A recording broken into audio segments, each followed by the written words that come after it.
Hey guys! Maayong gabi sa tanan. Last night, nag-road trip kami papuntang Oval o sa night market dito sa Jensen. Di ako sanay gumala paggabi, lalo na pag nakamotor. Pero bahala na. Let's ready the helmet and the driver's license and let's enjoy the night. Dito pa lang sa City Hall, asahan mong sasalubungin ka ng matinding traffic. Matapos ang pandemic, ngayon ko lang muling nakitang buhay ang Jensen sa gabi.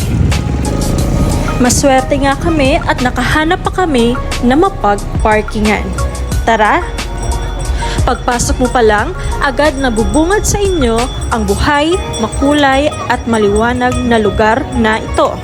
Ang buong bahagi ng kasadang ito ay di pwedeng daanan ng mga sasakyan. Kaya tara, maglibot tayo. Ayan, unang kita ko pa lang sa patatas na ito ay nag-crave na ako. Thank you pala sa Libre Bee. Bumili na rin siya ng fruit salad. Buti na lang mabait si ate at pwedeng mag-request na less condensed milk. Nagda-diet kasi itong isa.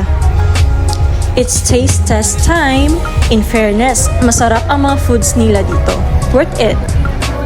After mag-snacks, naglibot pa kami.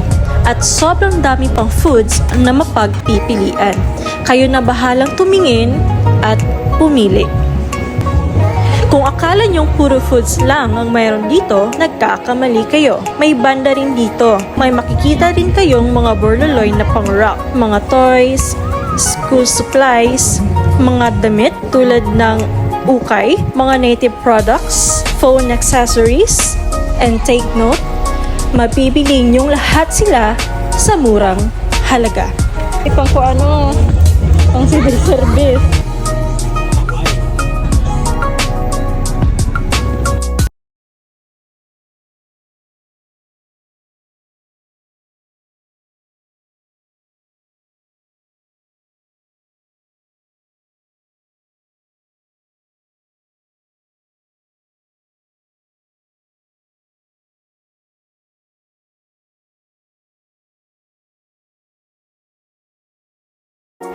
At sino ba naman ang hindi magugutom matapos gumala?